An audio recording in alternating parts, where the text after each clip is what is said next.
नमस्कार, मैं हूं पंकज भार्गव। ये समय है प्रश्न पूछने का, जवाब मांगने का, हिसाब मांगने का, दिशा तय करने का। पूछे तीखे प्रश्न, क्योंकि है प्रश्नकाल। आज हम बात करेंगे प्रधानमंत्री नरेंद्र मोदी की एक विशेष अपील की, जो उन्होंने 15 अगस्त को लाल किले से दिए अपने पहले भाषण में की। मोदी ने रेप की बढ़ती घटनाओं पर चिंता जाहिर करते हुए कहा कि हर घर में बेटियों पर तो बंधन डाले जाते हैं, लेकिन बेटों पर नहीं। कभी बेटों पर भी बंधन डालकर देखो, क्योंकि महिलाओं पर अपराध करने वाला आरोपी किसी न किसी का बेटा होता है। अगर मां बाप अपने बेटों पर नजर रखें तो समाज में बड़ा बदलाव आ सकता है। लेकिन कड़वी हकीकत यह है कि हमारे देश के पुरुष प्रधान समाज में घर से लेकर दफ्तर तक महिलाओं पर ही बंधन डाले जाते हैं। देश के नेता और हमारे समाज के ठेकेदार आए दिन ऐसे बयान और फरमान सुनाते हैं जो सिर्फ लड़कियों और महिलाओं के खिलाफ होते हैं। आज प्रश्नकाल में इसी से पैदा होता है सवाल, क्या बेलगाम बेटों के चलते ही बेटियां असुरक्षित हैं? इस विषय पर हमें दिन भर आपकी राय और सवाल मिले हैं। हम प्रश्नकाल में इन्हें शामिल करेंगे। आप अपनी राय हमें एसएमएस के जरिए भी दे सकते हैं। मैसेज करें PKPY या PKBN और भेज दें 51818 पर। आपकी राय हम इस कार्यक्रम में शामिल करेंगे, लेकिन उससे पहले देखिए ये रिपोर्ट। आज जब हम बलात्कार की घटनाओं की खबरें सुनते हैं, हमारा माथा शर्म से झुक जाता है।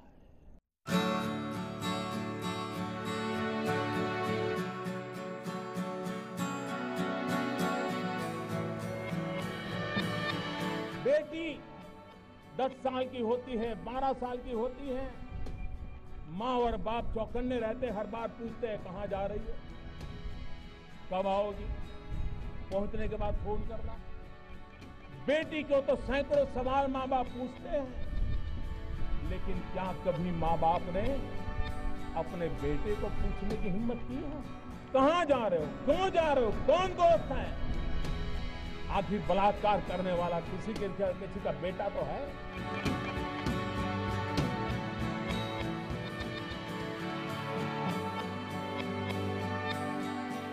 आज हमारे देश में सेक्स रेशियो का क्या हाल है? 1000 लड़कों के सामने 940 बेटियां पैदा होती हैं। ये समाज में असंतुलन कौन पैदा कर रहा है? ईश्वर तो नहीं कर रहा। मैं उन डॉक्टरों से अनुरोध करना चाहता हूं, आपकी तिजोरी भरने के लिए किसी मां के घर में पल रही बेटी को मत मारिए।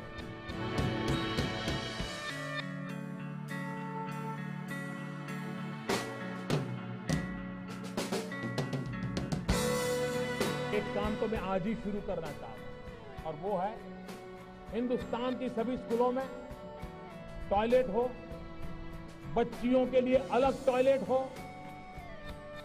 तभी तो हमारी बच्चियां स्कूल छोड़ करके भागेगी नहीं। और मैं MP लेट फंड का जो उपयोग कर रहे हैं हमारे सांसद, उनसे आग्रह करता हूं, 1 साल के लिए आपका धन स्कूलों में टॉयलेट बनाने के लिए खर्च कीजिए।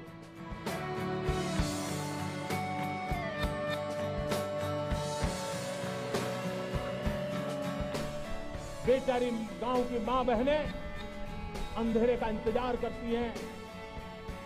जब तक अंधेरा नहीं जाता है, वो शौच के लिए नहीं जा पाती। उसके शरीर को कितनी पीड़ा हो गई होगी, कितनी बीमारियों की जड़ें उसमें से शुरू होती हैं। क्या हमारी मां बहनों की इज्जत के लिए हम कम से कम शौचालय का प्रबंध नहीं कर सकते?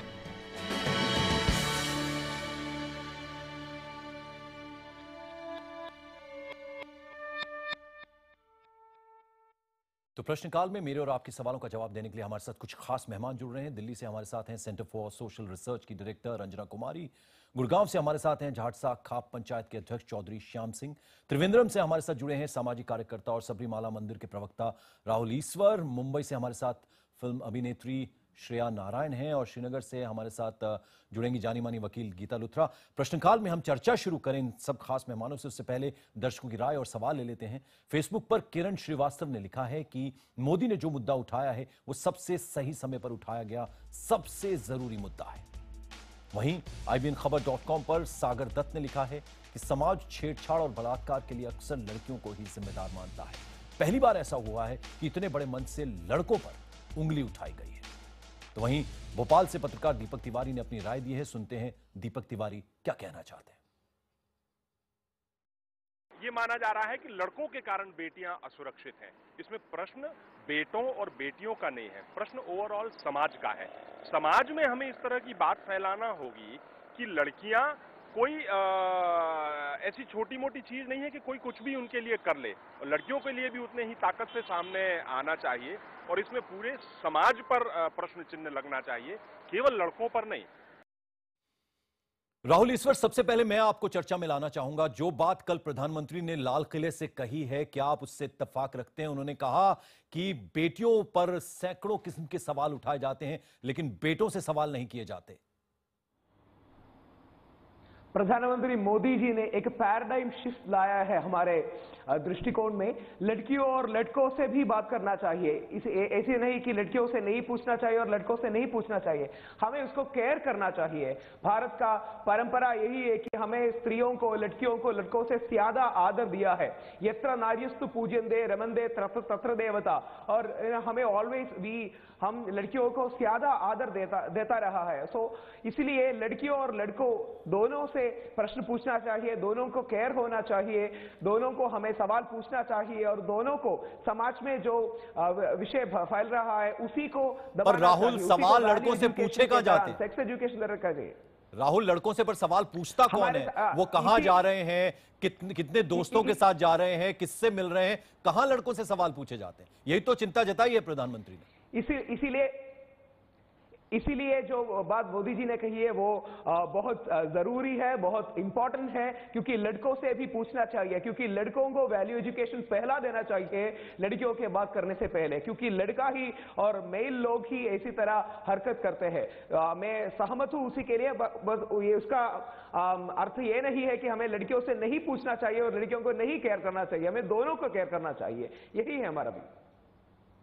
श्याम सिंह साहब, आपसे मेरा सवाल है, कल जो प्रधानमंत्री ने बात कही कि हम लड़कों से सवाल नहीं करते हैं, मां बाप की जो है वो जिम्मेदारी बनती है कि लड़कों से भी सवाल पूछे जाएं कि वो कहां जा रहे हैं, क्या कर रहे हैं, उनके दोस्त कहां हैं। जो प्रधानमंत्री ने कहा, आप उससे इत्तेफाक रखते हैं?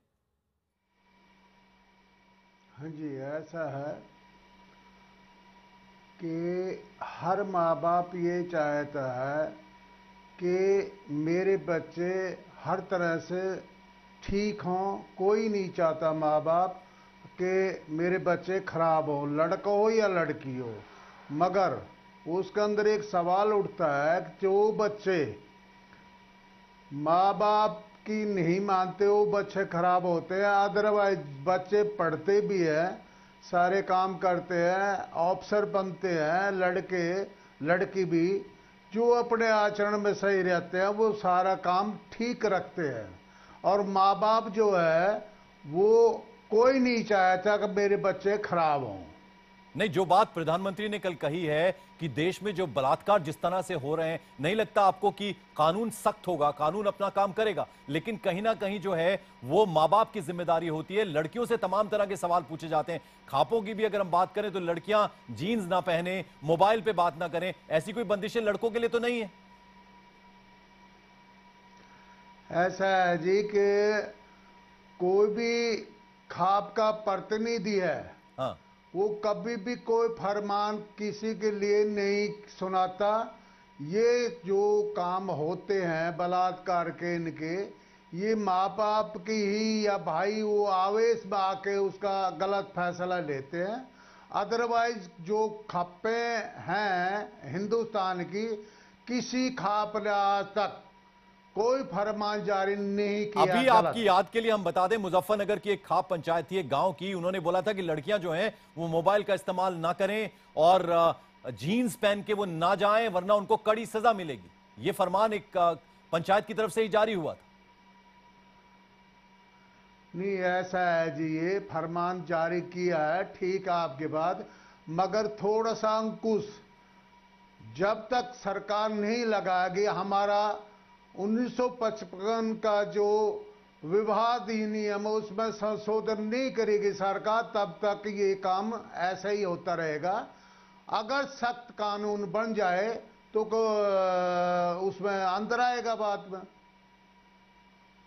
श्रेया नारायण, आपको मैं चर्चा में लाना चाहूंगा। प्रधानमंत्री ने कल जो कुछ कहा, आप भी ये मानती हैं कि जिस तरह से कानून जो है वो सख्त बना है, निर्भया का जो कांड हुआ था दिल्ली में, उसके बाद पूरा देश सड़कों पर उतरा था, कानून सख्त बनने की बात हुई थी, कानून सख्त हुआ भी है, लेकिन कहीं ना कहीं जिम्मेदारी जो है वो माँ बाप की बनती है कि बच्चों को किस तरह की वो शिक्षा देते हैं, क्योंकि बलात्कार करने वाला किसी का बेटा होता है, किसी का भाई भी होता है। बिल्कुल। एक्चुअली सभी लोग अपनी बेटियों से पूछते हैं, तुम ये मत, अभी जैसे आपने खाप की बात की, ये मत पहनो, वो मत पहनो, ये मत करो, वो मत करो, और आपके ऊपर कई बंदिशें रहती हैं बचपन से, ताकि आप एक अच्छी लड़की बन सकें। जो सर ने अभी कहा कि आप एक अच्छे बच्चे बन सके, लेकिन ये बंदिशें अपने बेटों पे नहीं होती हैं। वो खुले आम जो है अपने दोस्तों के साथ घूमते हैं, रात को कितने भी बजे आते हैं, ये सोचा जाता है कि अरे बेटों को क्या हो जाएगा, बेटों को कोई कुछ नहीं कर सकता, कोई उनका बलात्कार नहीं कर सकता। इसलिए माँ बाप बचपन से ही उनसे क्वेश्चंस नहीं पूछते हैं। दूसरी बात ये भी है कि ये सोचा जाता है कि बेटा ही हमें बुढ़ापे में बुढ़ापे की लाठी है, वो ही हमें खिलाएगा पिलाएगा, हमारी सेवा करेगा। तो इसलिए कई ये सोच के कि वो ही कल है हमारा, उसके ऊपर कोई बंदिशें नहीं होती, उसे घर में स्पेशली ट्रीट किया जाता है। श्रेया, आपसे मैं जानना चाहूंगा, मेरा बेटा कुछ है। श्रेया, मैं आपसे जानना चाहूंगा, आप भी एक लड़की हैं, जब अभिनेत्री बनना आपने चाहा तो क्या किसी तरह की बंदिशें आपको भी परिवार की तरफ से थी, या आपको पूरी छूट थी कि आप जो भी प्रोफेशन अपनाना चाहें, जिस भी दिशा में जाना चाहें वो कर सकती हैं? देखिए, सबसे जरूरी बात है कि जब आप एजुकेटेड होते हैं, जो मेरे माता पिता ने मुझे बहुत अच्छी एजुकेशन दी, इसके कारण मैं चूज कर पाई कि मैं क्या करना चाहती हूँ, और एक्टिंग भी इसी कारण मैं आ पाई। इतना कॉन्फिडेंस किस लड़की के अंदर होता है? आपका कोई भाई भी है क्या? पढ़ी लिखी नहीं है जी, नहीं। हम 3 बहन हैं। तो आपको बिल्कुल कहीं भी किसी भी तरीके से महसूस नहीं होने दिया आपके माता पिता ने? नहीं, हम 3 बहन हैं और हमें अच्छी से अच्छी जो इंडिया में बेस्ट एजुकेशन हो सकती है वो दी गई। लेकिन हमारे आसपास के लोगों को, जो मेरी दादी हैं, हमने बचपन से देखा कि 3 बहन होने के लिए मेरी मम्मी को आई थिंक कहीं ना कहीं दंडित किया गया। ये कहा गया कि अरे आपके पास बेटा नहीं है, क्योंकि बेटा जो है वो इस समाज के लिए बहुत इंपॉर्टेंट होता है। And even in are kind of an educated society, मैं जिस तरह के सोसाइटी से आती हूँ जो कि बहुत एजुकेटेड है, वहां पे भी बेटों को स्पेशली ट्रीट करने की जो ये परंपरा चली आ रही है वो कायम है। रंजना जी, आपसे मैं जानना चाहूंगा, क्या आपको भी लगता है कि ये जो समाज है, ये जो सोसाइटी है, पुरुष मानसिकता से चलती है? क्योंकि बेटा जो है गुनाह करके अगर जेल भी चला जाए तो उसके घर वाले जो है उसे बचाने की कोशिश करते हैं, बल्कि पूरी ताकत झोंक देते हैं, लेकिन बेटियों के साथ इस तरह का व्यवहार नहीं किया जाता।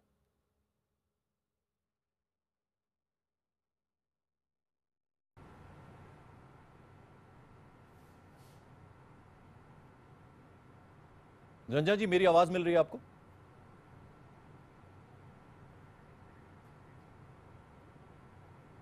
मुझे आपकी आवाज सुनाई दे रही है। आप मुझसे कह रहे हैं? जी जी, रंजना जी, आपसे मैंने ये सवाल किया है। प्रश्न क्या है, दोबारा दोहराएं क्योंकि मुझे सुनाई नहीं पड़ा। जी, प्रश्न मेरा ये था कि क्या आपको भी लगता है कि ये जो समाज है, हमारी सोसाइटी जो है, वो पुरुष मानसिकता से चलती? क्योंकि यदि बेटा कोई गुनाह करता है तो उसको बचाने के लिए माँ बाप जो है पूरी ताकत झोंक देते हैं। देखिए, समाज में किसको नहीं ये लगता है, कौन नहीं ये जानता है कि इस तरह का जो विभेद होता है, जिसका नतीजा ये होता है कि लड़के जिस तरह का व्यवहार करते हैं और समाज में जिस तरह की, मुझे लगता है तीनों बातें जो प्रधानमंत्री जी ने कही, वो तीनों बातें ही बिल्कुल सही हैं कि परिवार के अंदर बेटियों पे बंधन, बेटों को छूट, और दूसरी ये भी बात की जो उसी एक सोच है ये, और ये सोच कहाँ से आती, मुझे लगता है उस पर प्रहार करने की भी ज़रूरत है कि लड़के जिस तरह की पावर और एंटाइटलमेंट समझते हैं, जिसकी वजह से वो लड़कियों पर हर तरह का व्यवहार करके सोचते हैं कि बच के निकल जाएंगे, तो उसके पीछे एक मानसिकता भी है, और वो इसलिए पनपती है क्योंकि सत्ता परिवार में जो चाहे संपत्ति हो, चाहे फिर बाद में आकर के सत्ता हो समाज की, ये सब कुछ पुरुषों के हाथ में होता है, और इसकी वजह से औरतों पर ये सारा अत्याचार होता है परिवार के अंदर भी, माँ बाप सोचते हैं कि अरे सारा तो परिवार का आगे का ये लड़का ही चलाने वाला है, या लड़का ही हमारी देखभाल करने वाला है, लड़का ही आगे जाकर के समाज में। तो अगर इस तरह की सोच जो है उसके मूल में भी जाने की जरूरत है। ये बात अच्छी कि प्रधानमंत्री जी ने तीनों बातें बहुत अच्छी कही, लेकिन उसके लिए उसके मूल में जाने की जरूरत है कि आखिर ऐसा क्यों होता है। लालन पालन में माँ बाप लड़कों को जो महत्व देते हैं वो एक पुरुषवादी सोच का नतीजा है। जो समाज है, जो जिस तरह से सत्ता का विभाजन करता है, संपत्ति का विभाजन करता है, जिस तरह से हक अधिकारों का विभाजन करता है, उसकी वजह से ये होता है कि लड़कियों को कम और लड़कों को ज्यादा मिलता है, और उनको पूरी छूट इसीलिए मिलती है क्योंकि उनको मालूम है कि बाहर। तो इस पर पहली बार लाल किले से किसी ने बोला, और ये अच्छी बात है कि प्रधानमंत्री ने इस तरह की बात खुल के कही कि समाज के अंदर, लेकिन अब उसके लिए थोड़ा और कुछ कदम और चलने की जरूरत है। कहीं ऐसा ना हो कि बातें हैं, बातों का क्या, इसमें ही रह जाए ये सब बातें। जरूरी है कि कुछ न कुछ एक्शन होना चाहिए, जैसे कि संपत्ति में बराबर का हक, चाहे वो कैसी भी संपत्ति है, बेटा बेटी को बराबर का हक दिया जाए। अब 15 तारीख को प्रधानमंत्री ये सब कह रहे थे, और 14 तारीख को 33% आरक्षण विधेयक, जिसमें कि महिलाओं को बराबर की सत्ता में हिस्सेदारी मिलती, उसका बिल लैप्स हो गया।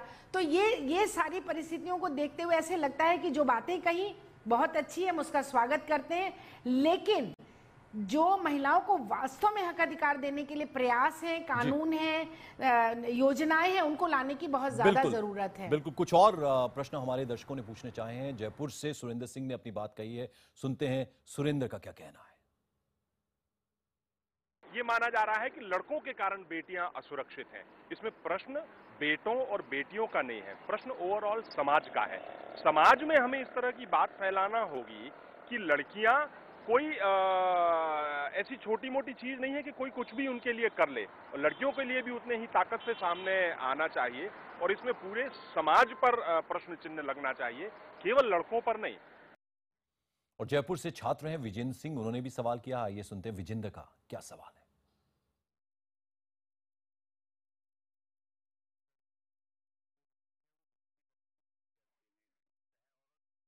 बेटों के द्वारा कोई अगर गलती हो जाती है तो उनके ऊपर माँ बाप कोई नादानियाँ समझ के उनको माफ़ कर देते हैं, और बेटियों के ऊपर वो पाबंदी लगाते हैं, घर से निकलने नहीं देते।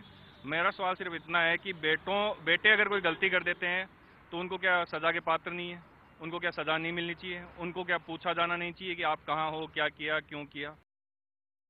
राहुल, इस बार सवाल मेरा आपसे है, जो बात प्रधानमंत्री ने कही है उसको लेकर एक गंभीर सवाल यह भी उठता है कि लड़कियां जो हैं कब तक डरी और सहमी सी रहें, क्योंकि जाहिर बात है स्वतंत्र भारत में वो रह रही हैं, तो स्वतंत्र तरीके से जीने का उनको भी हक है। सभी लोगों को स्वतंत्र तरीके से जीने का हक है, मगर यहाँ 2 पॉइंट्स है। एक, हमें समझना चाहिए कि लक्ष्मण रेखा जो हमारे रामायण में है, लक्ष्मण रेखा कभी सीता के लिए नहीं है, लक्ष्मण रेखा रावण के लिए है। हम हमारे देश के जो फेमिनिस्ट है, लेफ्ट लिबरल्स है, उसका यही गलतफहमी है कि लक्ष्मण रेखा इसने डाला वो सीता के लिए है, वो रावण के लिए है। हमें रीजनेबल रेस्ट्रिक्शंस लड़कों और लड़कियों पर, बोथ बॉयज और गर्ल्स पर रीजनेबल रेस्ट्रिक्शंस लागू करना चाहिए, क्योंकि reasonable guidance, value education restriction सभी लोगों के लिए, एब्सोल्यूट फ्रीडम जैसे कोई चीज नहीं। हमें रीजनेबल फ्रीडम चाहिए, लिबर्टी चाहिए और रिस्पॉन्सिबिलिटी चाहिए। मोदी जी ने जो बात कही है कि हमें लड़कियों को नहीं, पर तमाम रिस्ट्रिक्शंस तो लड़कियों पर है ही ना। दोनों लोगों तमाम रिस्ट्रिक्शंस तो लड़कियों पर है ही, लड़कों पर नहीं। लड़कियों पर है, हमें लड़कों से भी करना चाहिए। उसका मतलब यह नहीं है कि हमें लड़कियों से प्रश्न बंद करना चाहिए, उसका मतलब यह नहीं है कि हमें लड़कियों को ऐसा ही छोड़ देना चाहिए। उसका मतलब सिर्फ यही है कि लड़कियों और लड़कों पर रीजनेबल रेस्ट्रिक्शन चाहिए, फ्रीडम चाहिए, गाइडेंस चाहिए। हमें उसको वो केयरलेस नहीं है, वो केयर्डलेस है। चिन्मयानंद जी जैसे कहते हैं कि वो केयरलेस नहीं है, केयरलेस है, वो यूजलेस नहीं है, यूजलेस है। हमारे युवा पीढ़ी को हमें गाइड करना चाहिए, और गाइड करने में रीजनेबल रेस्ट्रिक्शंस भी देना चाहिए और फ्रीडम भी देना चाहिए। रंजना जी, आप इत्तेफाक रखती हैं जो बात राहुल कह रहे हैं, यहां पर वो ये कह रहे हैं कि रीजनेबल रिस्ट्रिक्शंस जो हैं वो दोनों पे रखनी चाहिए।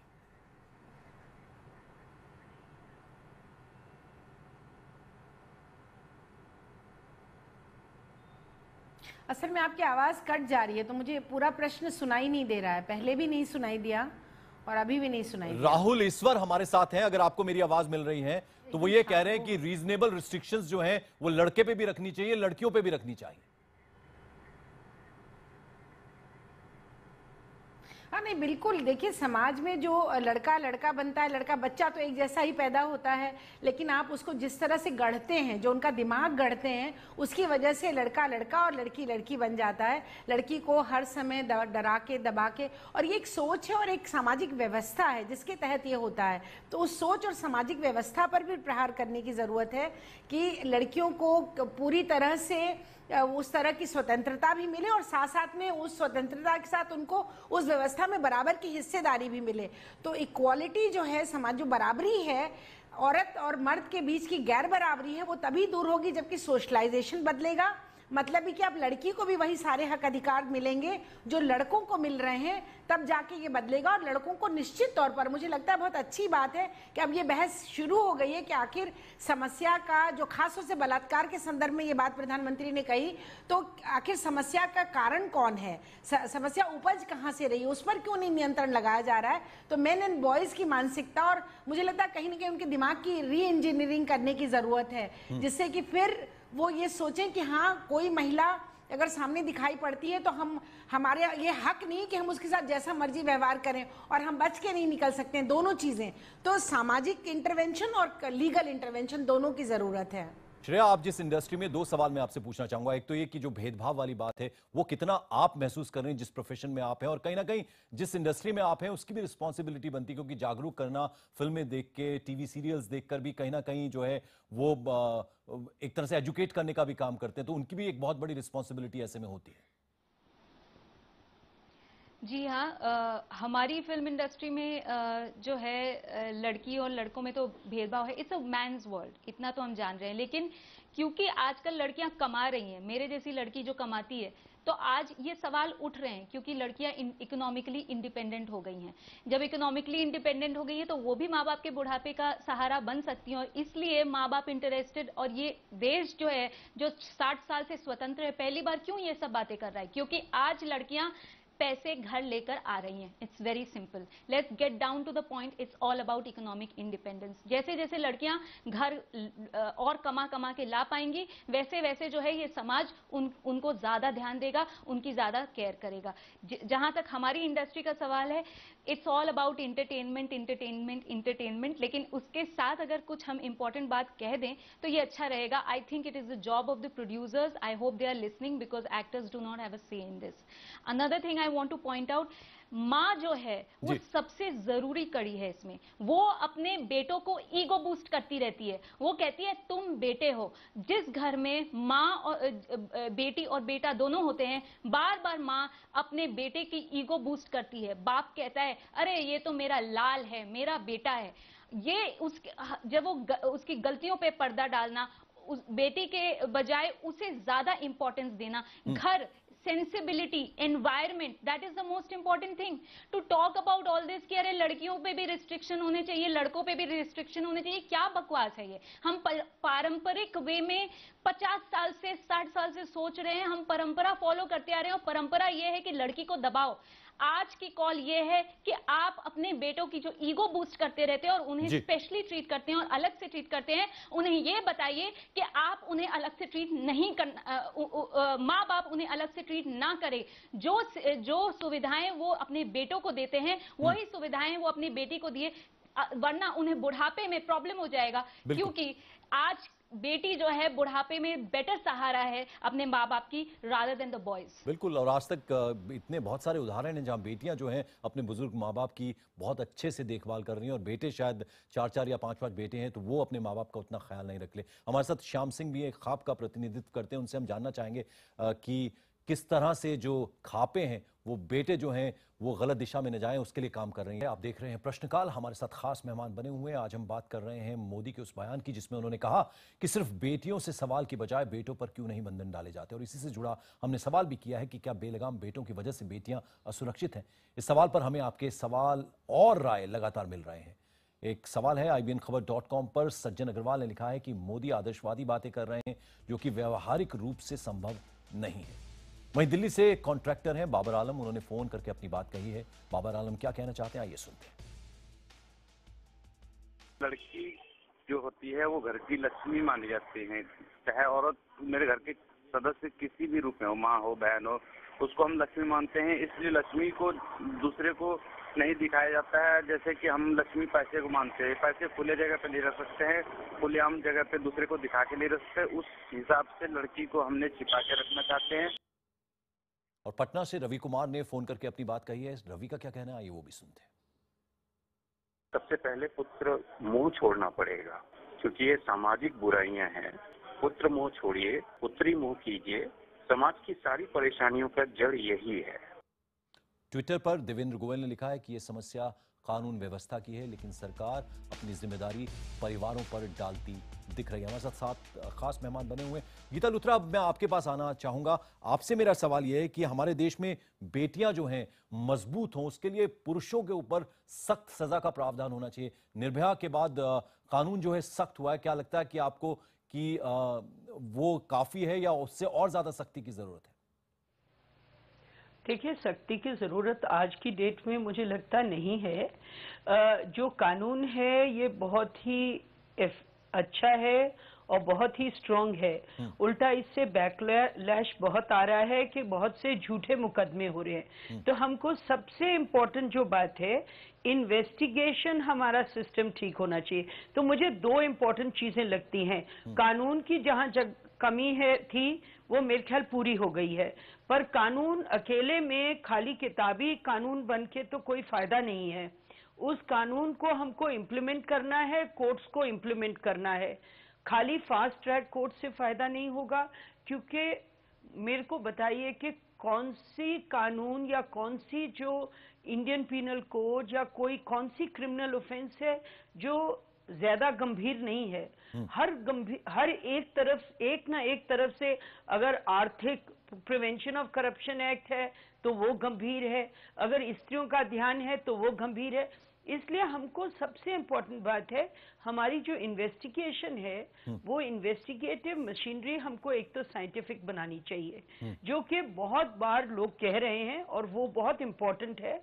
कानून उस वातावरण में पनप सकता है जहां आपकी इन्वेस्टिगेशन अच्छी हो, और आपको इन्वेस्टिगेट करने के लिए ट्रेंड कांस्टेबल्स और सब इंस्पेक्टर्स चाहिए।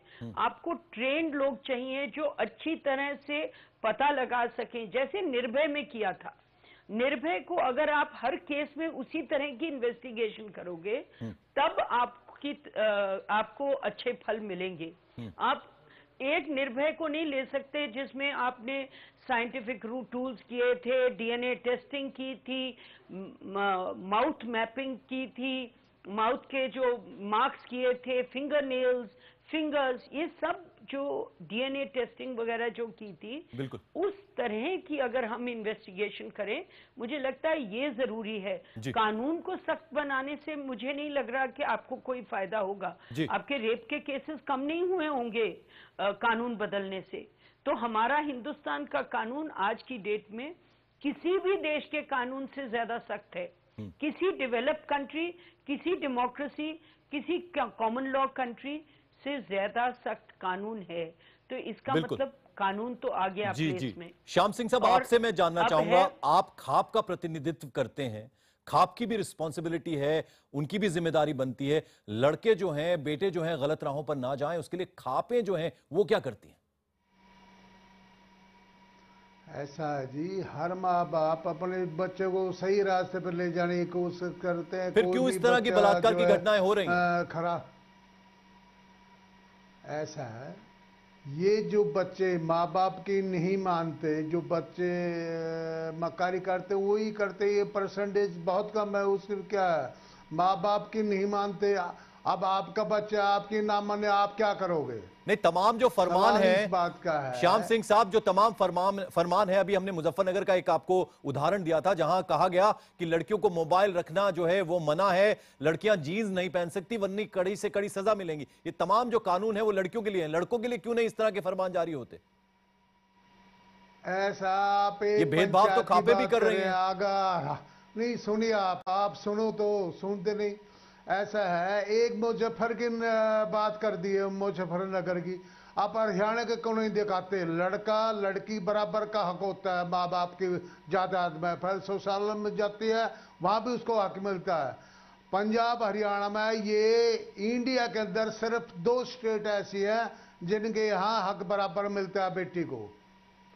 रंजना जी, आप इत्तेफाक रखती हैं जो बात श्याम सिंह साहब कह रहे हैं? वो कह रहे हैं कि आप एक मुजफ्फरनगर का एग्जाम्पल ना दीजिए, उदाहरण ना दीजिए, पंजाब हरियाणा की खापों का उन्होंने उदाहरण देना शुरू कर दिया यहाँ। देखिए, जो खाप हैं वो तो अपने आप में कॉन्स्टिट्यूशनल नहीं है और ये लोग लगातार इस तरह के फैसले लेते हैं जिन फैसलों से महिलाओं के प्रति इनका हमेशा महिलाओं पर दबाव बनाने की कोशिश करते हैं। खाप जितनी भी हैं, यहाँ तक कि सुप्रीम कोर्ट ने भी कहा कि खाप पंचायतों को जो रोकना चाहिए, खाप पंचायत इस तरह का फैसला ना करें। तो अगर वो खाली मुजफ्फरनगर कह रहे तो मैं बहुत सारे उदाहरण दे सकती हूँ जिसमें कि अगर लड़के लड़कियों में दोस्ती हुई, वो अंतर जाति विवाह हुआ, तो ये लोग फिर फैसले लेते हैं कि उनको मार डाला जाए। इनके फैसले होते हैं एक ही गाँव के लड़के लड़कियों तो भाई बहन है, वो भाई, तो तमाम इस तरह के अनाप शनाप फैसले लेते हैं। लड़कों को रोकने का, उनको समझाने का, उनके दिमाग को बदलने का इन्होंने कभी कोई फैसला आज तक लिया ही नहीं है। बिल्कुल वही बात श्याम सिंह साहब, जो बात रंजना जी कह रही हैं, आपने उदाहरण मांगे हैं, ऐसे बहुत सारे उदाहरण हैं। पुरुषवादी समाज की सोच को बढ़ाने का है। जी रंजना, मैं ये सवाल श्याम जी आपसे जानना चाह रहा हूं, बहुत सारे ऐसे फैसले खापों ने लिए हैं जहां गांव छोड़कर जाना पड़ा है लोगों को। अरे वो ऐसा है, 2 समुदाय का झगड़ा करा दिया, राजनीतिक आदमी करा ये आजम खान और ये इनका देन थी वो, अरे झगड़ा होने नहीं था वहां पंचायत में, मैं भी गया था। भाई श्याम सिंह साहब, सुप्रीम कोर्ट ने भी टिप्पणी की है आपके ऐसे फैसलों पर, खापों के ऐसे फैसलों पर। ऐसा जी, हमने आज तक कोई फरमान जारी नहीं किया हरियाणा में। ये यूपी में एक बात करे आप, एक ही मुजफ्फरनगर की, देखिए कल्चर कितना खराब है हमारा, जो सभ्यता है आप टीवी के अंदर कैसे दिखाते हैं, अर्धनग्न ये जो लड़के देखते हैं, टीवी का प्रचलन कितना बढ़िया आपका, इसमें भी ध्यान दो आप। बिल्कुल श्रेया, कहीं ना कहीं जो इशारा कर रहे हैं यहाँ पर श्याम सिंह साहब, कहीं ना कहीं रिस्पॉन्सिबिलिटी आपको नहीं लगता कि टीवी मीडियम की है, और कहीं ना कहीं फिल्में जिस तरह की बनती हैं, क्योंकि एजुकेट करने का काम कहीं ना कहीं फिल्म इंडस्ट्री भी करती है। राइट, सेंसर बोर्ड है उन्हें चेक करने के लिए, but the problem which I feel personally is कि आपने इंफॉर्मेशन टेक्नोलॉजी को खुला कर दिया है। अभी कोई भी आदमी पॉर्न क्लिप अपने फोन पे देखता है, पॉर्न देखने के बाद वो कुछ अफेक्ट नहीं हो रहा है, ऐसा तो हो नहीं सकता है। फिर वो अपने आसपास लड़के जो भी अवेलेबल है बच्चों को भी वो नहीं छोड़ता। बेसिकली जो भी टेक्नोलॉजीज या नई चीजें आ रही हैं, उस पे आप हमें सोच समझ के प्रतिबंध लगाने की जरूरत है। बिल्कुल, उस पे अंकुश लगाने की जरूरत है। हम कुछ और सवाल ले लेते हैं। श्रेया, मैं आपके पास आऊंगा। सेंसर बोर्ड श्रेया, मैं आपके पास आता हूं। ट्विटर पर मोहित यादव ने लिखा है कि कहीं ऐसा ना हो कि बेटियों से पाबंदी हटाने के लिए हम बेटों पर पाबंदी वाला समाज तैयार कर दें। तो वहीं सोशल वेबसाइट फेसबुक पर RS शेखावत ने लिखा है कि मोदी ने आम आदमी से जुड़े मुद्दे का आम जनता से जुड़ा हल ही पेश किया है। वहीं मुंबई से गृहिणी है कल्पना अग्रवाल, उन्होंने फोन करके अपनी राय दी है। कल्पना क्या कहना चाह रही हैं, आइए वो भी सुन लेते हैं। को बचपन से सब हर बात संस्कार के साथ सिखाई जाती है, उसी तरह बेटों को भी सिखाया जाना चाहिए कि हर लड़की हर औरत से इज्जत किस तरह करनी चाहिए। उसको बचपन से वो सब संस्कार स्कूल में, कॉलेज में सबने उसको मतलब बताया, तो उसमें बचपन से वो सब बातें आएंगे, वो हर लड़की की तरफ, औरत की तरफ उसी नजर से फिर देखना, उसका मतलब नजरिया बदलते रहेगा बचपन से ही। राहुल ईश्वर, आपसे मैं जानना चाहूंगा, आपको समाधान सॉल्यूशन क्या नजर आता है? हमें सिर्फ एक सामाजिक तौर पर नहीं देखना चाहिए, सामाजिक है, हमें साइंटिफिक तौर पर देखना चाहिए। अभी मॉडर्न साइंस क्या कहता है कि प्रिंसिपल ऑफ इक्वालिटी है, जेंडर इक्वालिटी होना चाहिए, लीगल इक्वालिटी होना चाहिए, मगर लड़का और लड़की अलग है। बायोलॉजिकल इक्वालिटी नहीं है, बायोलॉजिकल इंडिविजुअलिटी है। लड़का अलग है, लड़की अलग है, लड़का का ब्रेन अलग है, लड़की का ब्रेन अलग है। आधुनिक शास्त्र, साइंटिफिक कम्युनिटी इसी का ज्यादातर एविडेंस भी पेश करता है। दोनों का ब्रेन विकास अलग है, मानसिक विकास अलग है, ह्यूमन सेक्सुअलिटी लड़कों और लड़कियों के बीच बहुत सारा डिफरेंसेस है। सो हमें इसका इंडिविजुअलिटी को समझना चाहिए, हमें सोसाइटी में इक्वालिटी देना चाहिए, मगर इसका यूनिकनेस समझ करके ही हम सोशल कोड्स बन सकते हैं। लड़का अलग है, लड़की अलग है, मगर सोशल इक्वालिटी देना चाहिए। उसको जब हम रेज करते हैं, उसको जब हम पालते हैं पोसते हैं, उसको वैल्यू एजुकेशन के साथ जेंडर सेंसिटाइजेशन देना चाहिए, जेंडर का डिफरेंस बताना चाहिए। हमें उसको बता देना चाहिए कि men are from Mars and women are from Venus. लड़का और लड़की के अंदर बॉडी में, ब्रेन में डिफरेंस है, सेक्सुअलिटी में डिफरेंस है। ये अवेयरनेस उसको देकर ही हमें सोसाइटी में लाना चाहिए। रंजना जी, आपसे मैं जानना चाहूंगा, सॉल्यूशन समाधान की हम बात करें, प्रधानमंत्री ने जो बात कही, उन्होंने कहीं ना कहीं ये बात एक प्रॉब्लम को सामने वो लाए और कहा कि माँ बाप की बहुत बड़ी रिस्पॉन्सिबिलिटी होती है। आपकी समझ से क्या है सॉल्यूशन, क्या है समाधान? पहले देखिए, राहुल की बात का मैं जवाब दे दूं। लड़का अलग है, लड़की अलग है, लेकिन हक एक है और ये स्वीकार किया जाना चाहिए समाज के अंदर कि लड़का लड़की बराबर है और उनका हक एक है। तो इस दृष्टिकोण से ही लड़के लड़की को समाज के अंदर या परिवार के अंदर देखा जाना चाहिए और पालन पोषण होना चाहिए, क्योंकि जो सोशलाइजेशन प्रोसेस है वही जेंडर बनाता है कि मतलब एक फीमेल जेंडर है और एक मेल जेंडर है और उनसे स्पेसिफिक रोल्स और रिस्पॉन्सिबिलिटीज देता है, एक खास तरह की उम्मीद करता है लड़कों से और लड़कियों से। तो महिला और पुरुष में जो भेद है वो परिवार के अंदर से शुरू होता है कि किस तरह से आप बेटा और बेटी को पालते हैं। तो ये बात, इसको इंगित किया है प्रधानमंत्री ने। और सिर्फ इतना ही जरूरी नहीं है कि आप लड़के को पूछें, बल्कि इससे भी ज्यादा जरूरी कि सारे हक अधिकारों को एक दें, एक बनाएं, समान बनाएं। मतलब ये कि अगर घर के अंदर बराबर है संपत्ति में, तो सत्ता में हिस्सेदारी बराबर होनी चाहिए। समाज के हर क्षेत्र में लड़का और लड़की, मर्द और औरत की जिम्मेदारी और उनकी पूरी उनकी जो एक तरह से इक्वालिटी आनी चाहिए समाज के अंदर। जब तक बराबरी नहीं आएगी औरत और मर्द के बीच की बराबरी, तब तक इस तरह की प्रोसेस जरूरी है और घर से शुरू होना चाहिए। ये बात मोदी जी ने अच्छी कही, मैं बार बार ये कहूंगी। गीता जी, 30 सेकंड्स में आपसे जानना चाहूंगा, कानून की बात हम नहीं करते, सॉल्यूशन समाधान क्या नजर आता है आपको? देखिए, मुझे ये लगता है कि जब तक कि हमारे हिंदुस्तानी माँ बाप को ये समझ नहीं आए कि हमारी जो बेटी है वो उतनी ही वैल्यू एडिशन है जितना हमारा बेटा है, जब तक ये नहीं होगा वो बेटी की जो वैल्यू है उसको नहीं समझेंगे। आज की डेट में वेस्ट में भी बेटियां अपने माँ बाप का ध्यान ज्यादा करती हैं उनके बुढ़ापे में, ना कि बेटे। और हिंदुस्तान में भी ये ट्रेंड आने लग गया है। और ये माँ बाप को रियलाइजेशन धीरे धीरे जब आएगी, तो मोदी जी ने वो बात कही है कि लोग आंखें खोलो और ये रियलाइजेशन जल्दी से जल्दी। बिल्कुल। और श्रेया हमारे सामने उदाहरण है, 3 बहनें हैं। श्रेया, आपसे बेहतर शायद ये कोई नहीं बता सकता, आपके माँ बाप जो हैं उनके लिए आप 3 बहनें जो हैं वो बेटे की तरह ही, शायद उनसे भी कहीं ज्यादा आप अपने माँ बाप की देखभाल कर रहे हैं। जी बिल्कुल, मैं कहना चाहूंगी कि पिछले साल मेरी माँ को कैंसर हुआ और इस साल उनका देहांत हो गया जून में। पर जिस तरह से मेरी बहनों ने या जो तीनों बेटियों ने उनकी सेवा की, उससे I think that the only satisfaction is that we did our best and I can say कि मेरी जो बहनें हैं वो सचमुच अच्छी बेटियां हैं, या हम तीनों बहनों ने जो हो सका जितना कर सके। मुझे लगा कि मेरे पिता उतने अच्छे बेटे नहीं थे अपनी माँ के लिए जितना हम लोग अच्छे बेटियां थे अपनी माँ के लिए। श्याम सिंह साहब, that is certainly true। मैं जी बोलिए। मैं एक चीज कहना चाहूंगी, मैं राहुल जी को और लोगों को सुन रही हूं और इसको मैं कहूंगी मर्दों की जलेबी। वो गोल गोल घुमा के वही जो मनुवाद की बातें हैं, वही जो अच्छा सबसे जरूरी है, जब तक हिंदू समाज में फॉर एग्जाम्पल जब तक दाह संस्कार सिर्फ लड़के करेंगे तब तक लड़कों का इंपॉर्टेंस बना रहेगा। इसलिए मेरा कहना है कि घर से ही एजुकेशन, लॉ, इन्वेस्टिगेशन, ये सब बहुत बात की बातें हैं। घर में सेंसिबिलिटी चेंज करना, अगर जिस घर में माँ की इज्जत नहीं है या माँ कम है पिता से, या जिसमें हमेशा लड़कियों को, बहन को, माँ को बोला जाता है अच्छा तुम चुप करो, हाँ, तो जहां जैसा उस घर में होता है वो बेटा देखता है कि भैया कौन इम्पोर्टेंट है। राहुल, इसका कोई जवाब देना चाहेंगे आप? 30 सेकंड आपको देता हूं मैं। आप इत्तेफाक रखते हैं? माँ पिता से ज्यादा है, माँ पिता से कम नहीं, माँ पिता से ज्यादा है। हम लड़कियों को और स्त्रियों को पुरुषों से ज्यादा आदर देता है। ये मनवाद नहीं है, मॉडर्न साइंस है। चलिए श्याम सिंह साहब 30 सेकंड्स आपको देता हूं मैं, 30 सेकंड आप अपनी बात कहना चाहेंगे यहाँ। हाँ, ऐसा है, हमारे यहाँ हरियाणा के अंदर लड़कियों को बराबरी का हक मिलता है हर तरह से।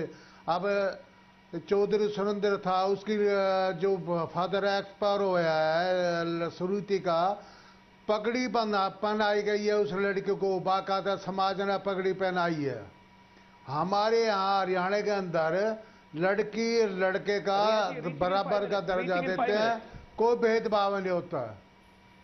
चलिए आप अपनी बात कह रहे हैं, लेकिन शायद ऐसा हो नहीं रहा, क्योंकि बहुत सारे खापों के उदाहरण जो हैं हमारे सामने हैं, जहां भेदभाव किया जाता है, जहां बेटियों के साथ अलग तरीके का व्यवहार किया जाता है, और माँ बाप को जो है इतना डराया धमकाया जाता है कि उनको गांव तक छोड़ने पड़ते हैं। ऐसे कई सारे उदाहरण हैं हमारे सामने। रंजना जी, आपने भी शायद उस तरफ इशारा किया है। नहीं, देखिए, सेक्स रेशियो की सबसे बड़ी समस्या तो हरियाणा पंजाब में है, जहां बेटियां, अब झज्जर यहीं बगल में दिल्ली के आप देखिए कितना सेक्स रेशियो वहां डाउन हो गया है, लड़कियां बिल्कुल है ही नहीं है वहां पर। तो ऐसी परिस्थिति में ये कहना कि नहीं हम बराबर का हक देते हैं, तो खाली कहने से चलने वाला नहीं है। और जैसा कि मैं बार बार कहती हूँ, एक व्यवस्था है, ये जो पुरुषवादी सोच की व्यवस्था है, पेट्रियार्की, उसको कहीं ना कहीं बदलना होगा, जिसकी आज के युग में जरूरत है। रंजना जी, आप हमारे साथ चर्चा में जुड़ी, बहुत बहुत शुक्रिया आपका। श्याम सिंह साहब, आप हमारे साथ जुड़े, श्रेया नारायण आप हमारे साथ जुड़ी, और साथ ही साथ गीता लुथरा, राहुल ईश्वर, आप सभी का बहुत बहुत शुक्रिया यहां। और बात प्रश्नकाल में आज के सवाल पर एसएमएस के जरिए मिली लोगों की राय की। हमने सवाल किया था कि क्या बेलगाम बेटों के चलते ही बेटियां सुरक्षित हैं? अभी तक मिले जवाबों के मुताबिक हमें 90% लोगों ने हां में जवाब भेजा है, जबकि 10% लोगों ने न में जवाब भेजा है।